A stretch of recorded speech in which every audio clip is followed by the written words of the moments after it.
tadi pemeriksaan undangan klarifikasi kaitan pemeriksaan dugaan gratifikasi saya 20 pertanyaan. Katakan, Mbu ini sekali lagi orangnya baik, ya kan? Saya katakan, Mbu itu adalah orang baik. Tapi ada pesan begini, orang kalau Ane Ratna Mustika dikabarkan terancam 5 tahun penjara. Teman-teman, mengenai video pemeriksaan atau kabar pemeriksaan Ambu Ane kemarin selama 7-8 jam itu sudah banyak yang bahas. Tetapi di sini ada hal menarik, yaitu bahwa ternyata Ambu Ane di masa lalu juga dugaan ini ya. Jadi kasus ini sudah bertahun-tahun. Dulu diwawancara Ambu Ane nih. Wah, saya baru tahu teman-teman ya, ternyata ini sudah lama. Gitu loh. Nah, kalau kita mau bicara Ambu Ane tentang bagaimana kemungkinan politiknya di Purwakarta, saya kira Ambu Ane sudah tidak memiliki suara lagi lah ya untuk berbicara perpolitikan di daerah Purwakarta, apatah lagi nih secara luas di Jawa Barat. Kenapa? Karena gubernurnya Kang Deddy Mulyadi sekarang ya itu memiliki banyak fans, dan fans Kang Deddy Mulyadi kalau saya perhatikan itu tidak suka dengan Ambu Ane. Ya, coba kita lihat dulu saja hal-hal menarik di sini teman-teman, silakan. Oh gitu, saya bukan bupati yang dulu loh gitu kan. Sombong. Akhirnya hari ini terbalik, hari ini lebih banyak yang berkomitmen daripada yang tidak berkomitmen. Bahkan kepemimpinan yang dulu itu 3 tahun berturut-turut meninggalkan hutang. telah jadi bupati, wakil bupati 5 tahun. Jadi bupati 10 tahun. Selama saya jadi wakil bupati 5 tahun, 10 tahun, saya nggak pernah menggugat cerai. Tapi begitu saya tidak jadi bupati, saya tidak tahu. Setelah lama tak terdengar kabarnya, mantan Bupati Purwakarta ini kembali menjadi sorotan. Bukan karena kiprah politiknya, melainkan karena 2 hal yang kontras. Pernikahan barunya dengan seorang pejabat PLN bernama Iskandar, dan kasus hukum yang menyeret namanya dalam dugaan gratifikasi mobil mewah. Tangga mereka mulai mencuat ke publik, kelibatannya dalam kegiatan sosial bersama Pemka Purwakarta semasa menjabat sebagai bupati menunjukkan dedikasinya terhadap pelayanan publik. Namun, alih-alih tampil bersama suami barunya di depan publik, Anne justru semakin jarang terlihat. Namanya kembali muncul pada awal Februari 2025 ketika ia diperiksa selama berjam-jam oleh Kejaksaan Negeri Purwakarta terkait dugaan gratifikasi berupa 1 unit Toyota Innova Hybrid. Mobil ini diduga diterima secara tidak sah saat Anne masih menjabat sebagai bupati. Dalam kasus gratifikasi yang menjerat Anne Ratna Mustika menjadi pukulan telak bagi karir politiknya. Di saat mantan suaminya Deddy Mulyadi justru semakin populer dan naik daun lewat gaya komunikasi yang jenaka dan belusukan merakyat, Anne justru tenggelam dalam skandal hukum dan sorotan gaya hidup elit. Pernikahannya dengan Iskandar, pejabat kaya dari PLN, malah menjadi bahan perbincangan publik, bukan sebagai momen bahagia, tetapi simbol pergeseran hidup dari panggung publik ke balik bayang-bayang kontroversi. Netizen ramai menyindir perbedaan nasib mereka. Deddy yang kini menyandang status duda justru menjadikannya bahan kelakar politik yang disukai masyarakat. Kasus dugaan gratifikasi mobil mewah yang melibatkan mantan Bupati Purwakarta, Ane Ratna Mustika. Saat ini penyelesaian kasus didesak oleh aktivis anti korupsi. Beberapa LSM anti korupsi mendatangi kantor Kejaksaan Negeri Purwakarta Rabu siang. Mereka menuding lambatnya penanganan dugaan kasus gratifikasi mobil mewah yang diduga melibatkan mantan Bupati Purwakarta, Ane Ratna Mustika. Padahal mobil diduga hasil gratifikasi telah disita oleh pihak Kejaksaan Purwakarta. Adanya dugaan gratifikasi mobil mewah dari LSM yang jenis Toyota Zenix ya, hybrid itu menjadi perkara di sini dengan pemeriksaan hampir 22 orang. Ini berjalannya setahun yang lalu, Pak. Jadi sudah begitu lama, bahkan bulan Mei kemarin tahun 2024 sudah disita ini mobil. Mobil mewah ini disita oleh pihak kejaksaan. Nah, kita bertanya nih, kenapa sampai begini lama? Ini proses seakan-akan stagnan, berjalan di tempat. Kejaksaan dikerjakan, tapi semuanya butuh proses dan ada prosedur terkait hal itu. Masih sampai saat ini kita masih melaksanakan prosedurnya. Jadi nggak usah didesak-desak. Kalau kemudian kemarin memang kita tidak bisa proses, kan sudah ada surat edaran Jaksa Agung yang kalau yang tersangkut dengan penyidikan sedang mencalonkan diri, kita nggak boleh mengganggu supaya netralitas terjaga. terjamin. Ini baru selesai kan kemarin penetapannya. Nah, kenapa teman-teman masih desak-desak? Kok usah didesak, juga dikerjain lah. Pihak kejaksaan memastikan akan memproses kasus ini sesuai prosedur tanpa ada tekanan dari pihak manapun.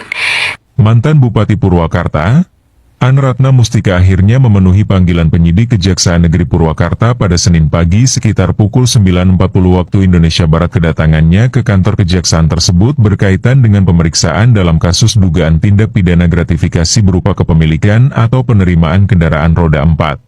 Kehadiran Anne Ratna Mustika langsung menjadi perhatian awak media dan masyarakat yang sejak pagi telah menunggu di halaman kantor Kejaksaan Negeri Purwakarta yang berada di Jalan Siliwangi. Pemeriksaan terhadap mantan orang nomor 1 di Purwakarta itu pun berlangsung secara tertutup selama lebih dari 7 jam. Pantauan di lokasi menunjukkan Anne datang didampingi sejumlah penasihat hukumnya. Ia terlihat mengenakan hijab putih dipadukan dengan pakaian batik serta celana berwarna coklat saat memasuki area kantor kejaksaan. Suasana di sekitar lokasi terlihat cukup ramai dengan banyaknya wartawan yang ingin mendapatkan keterangan langsung terkait pemeriksaan tersebut. Setelah tiba di kantor kejaksaan, Anne langsung memasuki gedung pemeriksaan tanpa memberikan komentar kepada awak media yang sudah menunggu di depan kantor. Sementara itu, tim kuasa hukumnya tampak terus mendampingi selama proses pemeriksaan berlangsung. Pemeriksaan terhadap Anne Ratna Mustika berlangsung cukup lama. Selama proses pemeriksaan, sejumlah awak media tetap bertahan di lokasi untuk menunggu perkembangan terbaru dari kasus yang tengah menjadi perhatian publik di Kabupaten Purwakarta tersebut. Ya, jelas ini kasusnya nih. Sekitar pukul 17.17 WIB, Anne akhirnya keluar dari ruang pemeriksaan. Ia kemudian berjalan menuju kendaraan yang telah terparkir di halaman kantor kejaksaan, yakni sebuah Mitsubishi Pajero dengan nomor polisi B2404 TJB. Situasi sempat ramai ketika para wartawan langsung menghampiri kendaraan yang ditumpangi Anne untuk meminta tanggapan terkait materi pemeriksaan dan status kasus yang sedang ditangani penyidik. Namun, Anne tidak memberikan banyak pernyataan kepada media. Kita berakhir kan jadi memimpin, itu ada defisit sekitar 300 miliar, oh itu ilmu saya. Saya tahu saya tidak akan defisit, kenapa? Saya tahu bahwa PJ yang mengganti saya tidak akan belanja pembangunan. Di mana-mana saya aman. Yang penting habisin dana rutin. Maka saya waktu itu saya duluin, saya bikin pembangunan 3 kali lipat di periode terakhir. Untuk apa? Agar minus.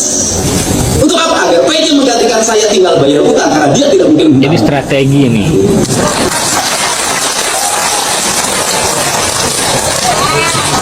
Saya jawab sekarang. Itu ilmu saya, dan silakan dicicil. Waktu itu PJ-nya cuma 6 bulan, kalau sekarang kan agak lama. Itu ilmu saya tahu. Maka tugas dia waktu itu, karena tidak akan menganggarkan Anda. Saya tahu birokrasi yang di Pemda Purwakarta waktu itu. Kalau saya nggak minus, itu pasti bisik sama PJ. Pak, zaman Pak itu begini Pak. Dia ingin nikmatin jalan-jalan, studi banding, segala macam. Kabali, tahu lapor birokrasi. Orang meragukan berpolitik saya dari dulu. Kenapa? Kontroversi. Melawan arus. Setelah lama tak terdengar kabarnya, mantan Bupati Purwakarta ini kembali menjadi sorotan. Bukan karena kiprah politiknya, melainkan karena 2 hal yang kontras. Pernikahan barunya dengan seorang pejabat PLN bernama Iskandar, dan kasus hukum yang menyeret namanya dalam dugaan gratifikasi mobil mewah.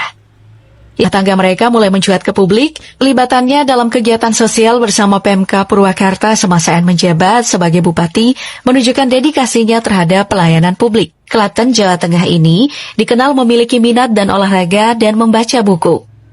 Pernikahan Iskandar dengan Anne pada 16 Desember 2023 menarik perhatian publik, terutama karena berlangsung hanya 3 bulan setelah perceraian Anne dengan Deddy Mulyadi. Namun, alih-alih tampil bersama suami barunya di depan publik, Anne justru semakin jarang terlihat. Namanya kembali muncul pada awal Februari 2025 ketika ia diperiksa selama berjam-jam oleh Kejaksaan Negeri Purwakarta terkait dugaan gratifikasi berupa 1 unit Toyota Innova Hybrid. Mobil ini diduga diterima secara tidak sah saat Anne masih menjabat sebagai bupati. Jalan kasus gratifikasi yang menjerat Anne Ratna Mustika menjadi pukulan telak bagi karir politiknya.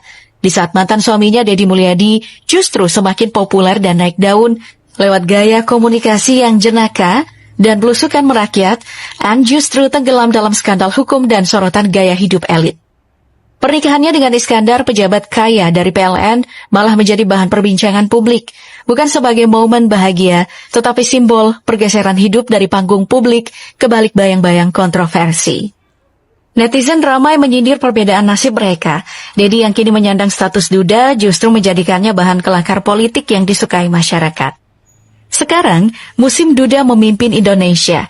Candanya di depan para pejabat yang mengundang tawa dan simpatik dari... Dulu waktu beliau jadi wakil bupati, jadi bupati, walaupun misalkan ada beberapa perilaku yang tidak sesuai dengan harapan, masih bisa dimaafkan karena kewajiban-kewajibannya kan dipenuhi.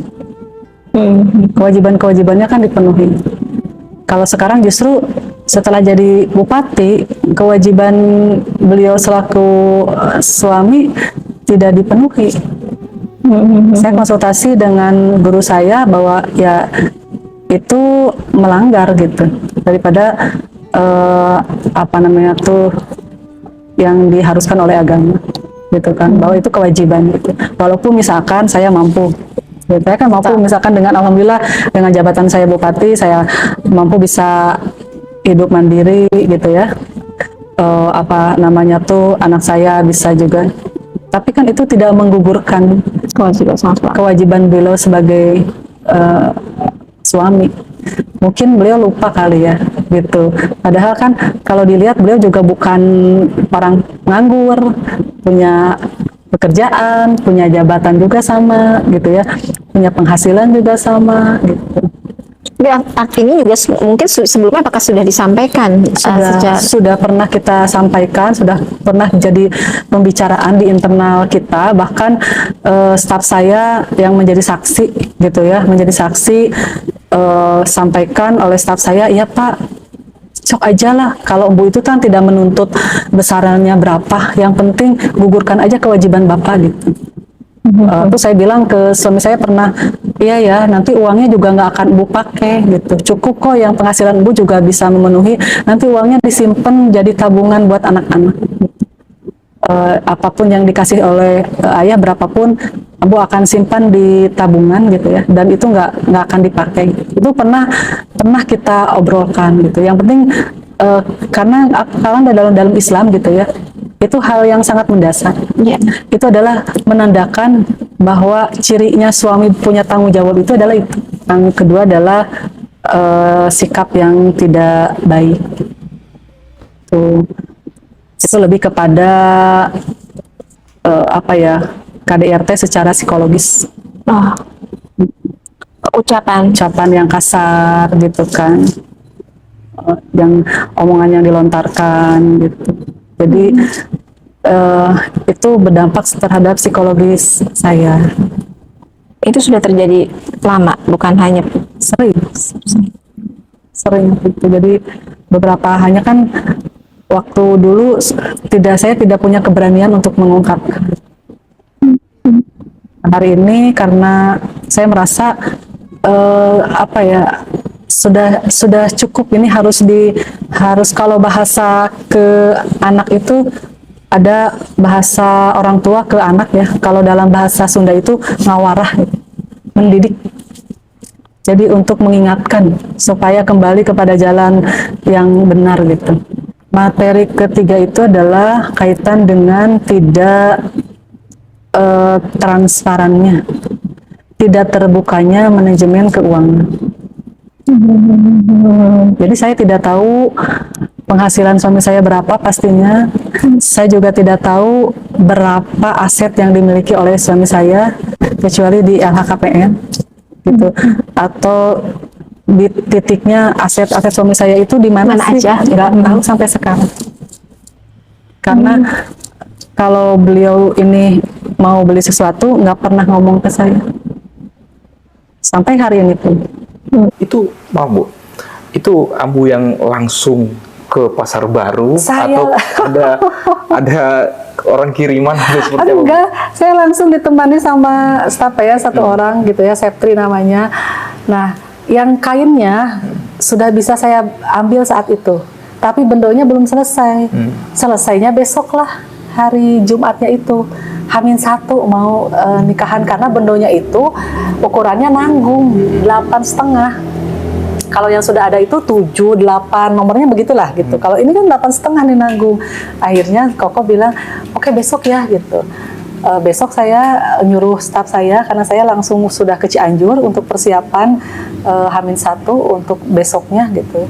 Akhirnya dibawalah si bendo itu, dan akhirnya selamat. Kita bisa memakai baju yang kemarin sudah di-share ya. Itu kan baju pengantin kita itu kain dan bendonya adalah produk Pasar Baru Bandung. Oke. Jadi nggak ada desainer nggak ada itu. Nggak ada ya, nggak ada desainer khusus dari negeri, dari Paris atau dari nggak ada. Kecuali baju saya. Baju saya itu dijahit sama penjahitnya yang luar biasa, namanya Aiman. Nah, Aiman ini saya panggilnya namanya Aiman ya. Aiman ini juga temennya Teh Yuli, dia buka tempat jahitan adanya di Cipanas, Cianjur. Ya, jadi baju saya yang baju kebayanya itu dijahit sama Aiman. Kemudian sinjangnya sinjang yang punya suami saya, batik itu sama bendonya saya dapatkan di Pasar Baru Bandung. Oke. Pernikahan Ambu Ane dengan Bapak ya, tentunya menyorot perhatian banyak orang dan mengejutkan banyak orang nih Bu ya. Saya lihat seperti itu ya, kenapa ya? Nah itu yang mau saya tanya, seperti apa Bu tanggapan dari Ambu nih di media sosial ya, yang sangat liar ya. Kita lihat komentar-komentar setelah mantan memberikan ucapan selamat dan sebagainya, banyak komentar-komentar Ambu yang menggugat, tapi yang duluan nih Bu, yang ke depan. Nah, seperti apa tanggapan Ibu terhadap komentar-komentar itu? Dulu berani gugat cerai Kang Deddy Mulyadi, sekarang Ane Ratna Mustika terjerat skandal kasus gratifikasi. Karir politik Ane Ratna Mustika, mantan istri Kang Deddy Mulyadi, tengah berada di ujung tanduk. Setelah kalah di Pilkada Purwakarta tahun 2024, kini ia harus menghadapi dugaan gratifikasi yang berpotensi menghancurkan namanya di dunia politik. Kejaksaan Negeri Purwakarta kini sedang mengusut dugaan penerimaan mobil Toyota Innova Hybrid saat Ane Ratna Mustika masih menjabat sebagai bupati. Kasus ini menambah deretan masalah yang harus dihadapi Ane Ratna Mustika setelah kekalahannya di Pilkada kemarin. Dari pemimpin yang pernah dilulukan, kini ia berada di bawah bayang-bayang hukum yang mengancam karirnya. Kasus dugaan gratifikasi ini bisa menjadi akhir dari perjalanan politik Ane Ratna Mustika. Sementara itu, mantan suaminya Kang Deddy Mulyadi, karir politiknya semakin meningkat setelah menjadi gubernur Jawa Barat dan semakin memperlihatkan kekuatannya di dunia politik. Berbanding terbalik dengan nasib Ane Ratna Mustika yang sekarang penuh dengan ketidakpastian. Gila. Setelah Donald Trump berstatement bahwa KDM layak jadi presiden untuk periode selanjutnya. Akhir-akhir ini KDM diperbincangkan di kalangan masyarakat dan tokoh politik di Amerika. Nama KDM sudah tidak asing lagi di mata pejabat politik Amerika. Gila. Bukan hanya warga Indonesia saja yang jadi bahan pembicaraan KDM, tapi KDM juga jadi bahan pembicaraan bagi warga masyarakat Amerika Serikat. Gila. Emang ini cocok emang KDM jadi pemimpin periode selanjutnya setelah Prabowo. Mari kita dukung KDM untuk periode selanjutnya setelah Prabowo. Boom. Baik, itu dia teman-teman beberapa cuplikan video yang saya temukan tentang Ambu Ane dan soal dugaan kasus yang melibatkan namanya ketika itu beliau sebagai bupati di Purwakarta. Nah, yang lucu itu ketika Ambu Ane dulu berbicara tentang Kang Deddy Mulyadi sepertinya atau sindiran untuk KDM, dan sindiran itu seperti mengolok-olok atau paling tidak seperti mengenyeh, orang sini bilang. Ngenyeh itu apa ya? Ngenyeh itu meremehkan gitu loh. Bahkan terkesan seperti meledek. Makanya atau sing bener jadi gubernur teh jadi si gubernur numateg jadi bupati teh sing leres gitunya. kalau tidak salah tuh Bu Ana. Nu matek jadi bupati teh sing leres tong pencitraan wae, ieu mah pencitraan, nangis we ka dia curik we ka wenana. Kurang lebih begitu Bu Ana di atas panggung. Nah, itu siapa yang dibicarakan kalau bukan KDM? Apalagi lagi di dalam podcast, wah itu bahasa macam-macam, KDRT, psikologi lah. Ya saya bukan kembali membahas luka lama ya dari Gubernur Jawa Barat. Cuman ya kalau kita mau tarik pembahasannya ke dalam pergerakan politik, ya Bu Ana ya sudah tidak memiliki suara lagi di Jawa Barat ya, khususnya di Purwakarta. Gimana menurut teman-teman? Terima kasih. Assalamualaikum warahmatullahi wabarakatuh. Salam sadulur, salam cinta damai kasadayana.